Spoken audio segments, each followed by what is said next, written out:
You are braver than you believe, you are smarter than you seem, and stronger than you think.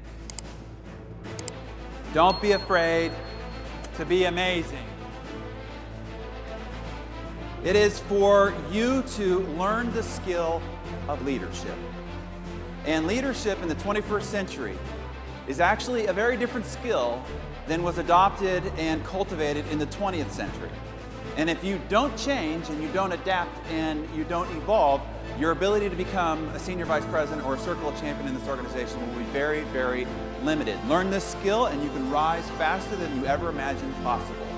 So what I want to do is tell you, as publisher of Success Magazine, we are constantly purveying the landscape, trying to look out ahead for you, to figure out where the economy, where the marketplace, where the opportunities are out in front of us, because our job is to empower and equip entrepreneurs with the resources, tools, insight, and information they need to go out and build successful organizations and create abundant, prosperity-based lives. So as we look out over the horizon of the 21st century, I have both good news and bad news. So we are constantly surrounded with the negative information of how the economy is bad, how our government systems are corrupt, how gossip and scandal is pervading every area of our culture and society. And the reality is that a lot of these are statistically true, because here's what's happening to many families out there in today's economy.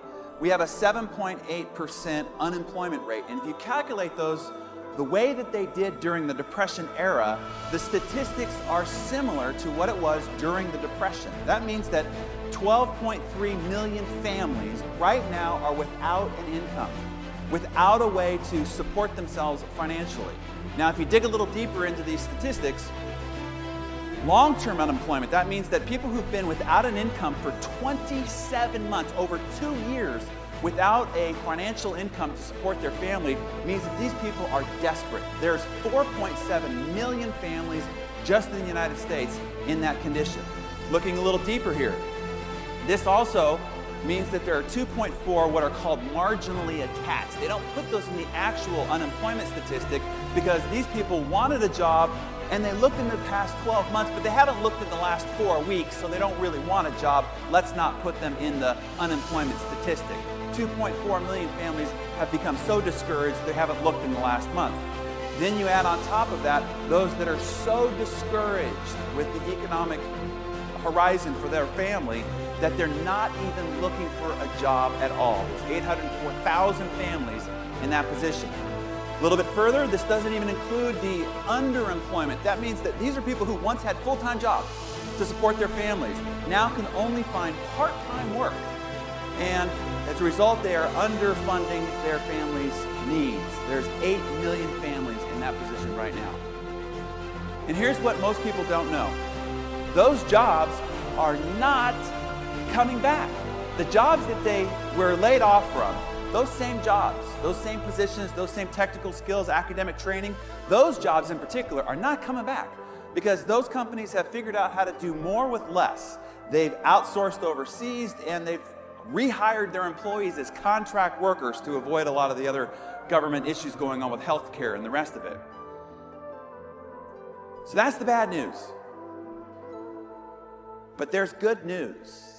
And there's very, very good news given what's happening economically. Let's take a look at the good news.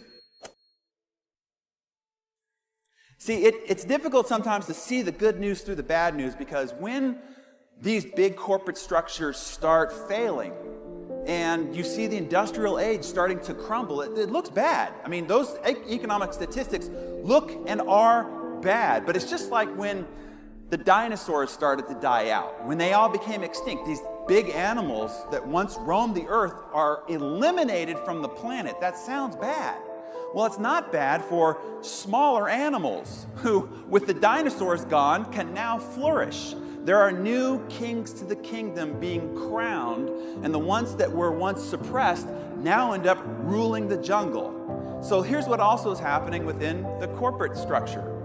All these big, large corporate organizations that are crumbling and unemploying millions and millions of people looks like a bad thing.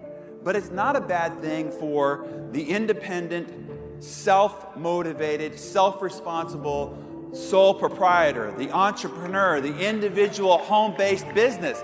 This is when the new kings of the kingdom get crowned. You have never had an opportunity to rise to the top of the economic and societal totem pole at any time in human history than we've got in front of us right now, here today. I mean, 40, 50 years from now, when you've got your great-grandchild bouncing on your knee and they're going to ask you how all this was possible, you're going to say, I was there at the right place at the right time. The industrial age started to crumble, and then the new age of the individual sole proprietor, independent business owner emerged, and I was right there with the right company, with the right opportunity at the right time. That's how all this was made possible. So we are undergoing, and I'm telling you as a person who studies this economically and marketplace-wise, one of the greatest economic shifts in all of human history. There's this great redistribution and then expansion of wealth going on right now. I'll give you this statistics. This comes out of Merrill Lynch. Here's the way it's evolved. In the 1900s, there were only 5 million millionaires anywhere worldwide. And then the progression was 50 years later, there was 100,000. 30 years after that, there was 1 million. 10 years after that, it doubled. And then by year 2000, there were 7 million millionaires worldwide.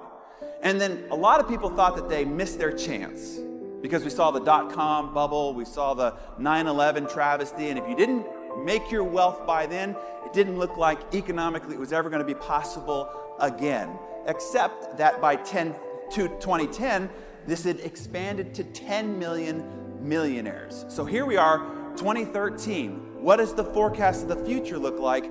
Just by 2020, the number of millionaires worldwide is expected to double. That means that wealth is expanding, that wealth that was usually contained in the small upper echelon is being redistributed down the line, and then wealth is expanding up at the same time as well. So there's never been a time in all of human history to take advantage of the economic and wealth forecast of the future than it is right here at this time.